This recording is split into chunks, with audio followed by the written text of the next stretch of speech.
IB express న్యూస్కి స్వాగతం. సంగారెడ్డి జిల్లా సంగారెడ్డిలోని మంజర డ్యాంను సందర్శించిన వైద్య ఆరోగ్య శాఖ మంత్రి Damodar Raj Narasimha, TPCC working president Jaggareddy. జిల్లాలో 3 రోజులుగా కురుస్తున్న భారీ వర్షాల నేపథ్యంలో జిల్లా కలెక్టర్ వల్లూరు క్రాంతి, ఎస్పీ చెన్నూరి రూపేష్లతో కలిసి మంజర డ్యాంను సందర్శించారు. మరిన్ని వివరాల కోసం చూస్తూ ఉండండి ఐబీ ఎక్స్ప్రెస్ న్యూస్. ఛానల్కి లైక్ చేయండి, షేర్ చేయండి, సబ్స్క్రైబ్ చేయడం మర్చిపోకండి.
లేపాడు నీకు తెలుసు కదా.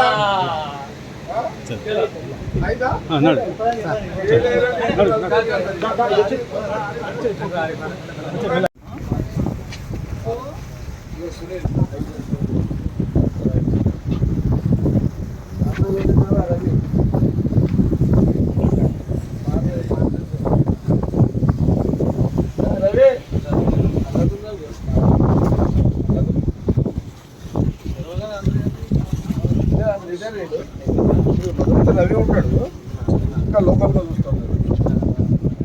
అప్పుడు అల్లదుర్గా లోకల్ చూస్తున్నాను. ఆయన డిస్ట్రిక్ట్ రిపోర్ట్ రిటైర్ 2 months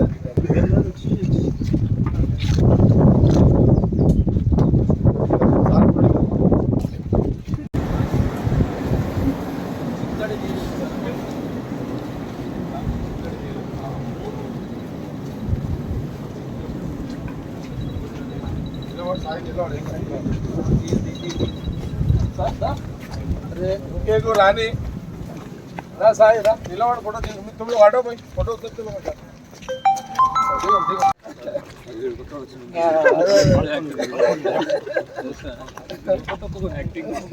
తీసుకురండి. ఏమేమి చెప్తున్నారు? 10 రోజులు టైం ఇవ్వండి. 10 రోజుల తర్వాత అన్నీ తీసుకొని రాసుకొని రండి.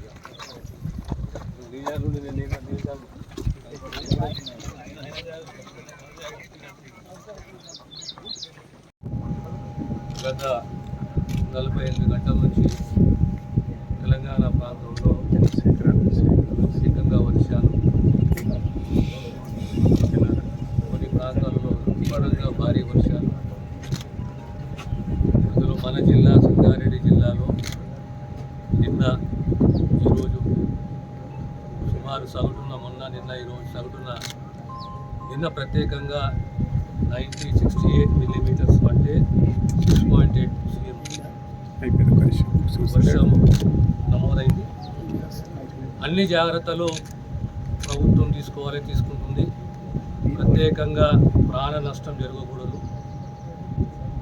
మన జిల్లాకు సంబంధించి పాక్షికంగా ఇల్లు కూలడము, కొన్ని కుటుంబాలను షిఫ్ట్ చేయడము, ముఖ్యంగా అందోలే కానీ నాల్కలే కానీ మరి కొల్లారం ప్రాంతంలో ప్రాణ నష్టం జరగకుండా కుటుంబాలని సురక్షిత ప్రాంతం.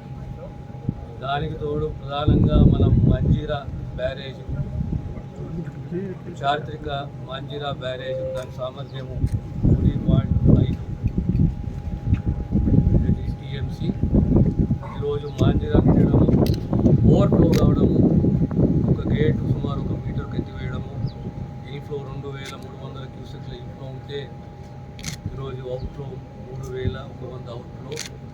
ఏదున్న ప్రభుత్వ యంత్రాంగము జిల్లా స్థాయిలో ఒక కంట్రోల్ రూమ్ని కలెక్టరేట్లో ఏర్పాటు చేసి, అదే రకంగా కరెంటు వ్యవస్థకు వచ్చే వరకు కంట్రోల్ రూమ్ సపరేట్గా ఏర్పాటు చేసి ప్రాణ నష్టం జరగకుండా అన్ని చర్యలు ఎక్కడైతే లేదా ప్రత్యేకంగా జైరాబాద్, నారాయణఖేడ్, ఈ ప్రాంతాలలో ప్రజలు ఇక్కడ ఎలాంటి నష్టం వాటిల్లకుండా ప్రాణ నష్టం ప్రత్యేకంగా ఒకవేళ పంట పొలాలు మునిగినా దాన్ని నష్టపరిహారం పూర్తిగా నష్టపోయిన వారికి ఇల్లు మంజూరు చేయాలి అని ప్రత్యేకంగా ప్రభుత్వం ముఖ్యమంత్రి రేవంత్ రెడ్డి గారి ఆదేశాల మేరకు ప్రాణ నష్టం ఎక్కడ కాకుండా అప్రమత్తంగా యంత్రాంగం పనిచేయాలి. అది దృష్టిలో పెట్టుకుని ఈరోజు మేము మాంజిరా బ్యారేజ్ రావడం జరిగింది. ఈరోజు మాంజిరా ఇంట్లో చెప్పాను. రాబోయే 48 గంటలు కూడా వర్ష సూచన ఉంది కనుక తగు జాగ్రత్తలు ప్రభుత్వం తీసుకుంటుంది, తగు చర్యలు ప్రభుత్వం తీసుకుంటుంది. ఇక్కడ సంగారెడ్డి కానీ సంగారెడ్డి జిల్లాలే కానీ అన్ని చర్యలు తీసుకుంటాము. మేము ఇలా పౌరులతో కోరేది ఒకటి అంటే మీరు జాగ్రత్తగా ఉండండి. రాబోయే కాలంలో ఎలాంటి సీజనల్ డిసీజ్ వచ్చినా దానికి సంబంధించి అన్ని ప్రభుత్వ ప్రత్యేకంగా వైద్య శాఖ అప్రమత్తం ఉండి అన్ని చర్యలు తీసుకుంటుందని ఈ ద్వారా తెలంగాణ ప్రజలకు తెలియజేస్తుంది. మన ప్రశ్న కొద్దిగా కొట్టుకోపోయింది, మళ్ళీ నీళ్ళు తిరిగి మళ్ళీ చెరువులోకి వస్తుంది. మొత్తం కెనాల్ కాదు, పిల్ల కాలువ. దాన్ని కూడా ఆదేశాలు జారీ చేయడం జరిగింది. రేపొద్దున అది కూడా వాటర్ ఫ్లోని ఆపేసిన తర్వాత ఆల్రెడీ సింగూర్కు సుమారు 168 కోట్లతోటి సీసీ లైనింగ్ అనేది మంజూరైంది. రేపు ఒక 15 రోజుల్లో టెండర్ అవుతుంది. రాబోయే ఒక సంవత్సరంలో కంప్లీట్ కాంక్రీట్ లైనింగ్ అనేది సింగూరు కాలువకు చేపడతాం అనే విషయాన్ని తెలియజేస్తున్నాం.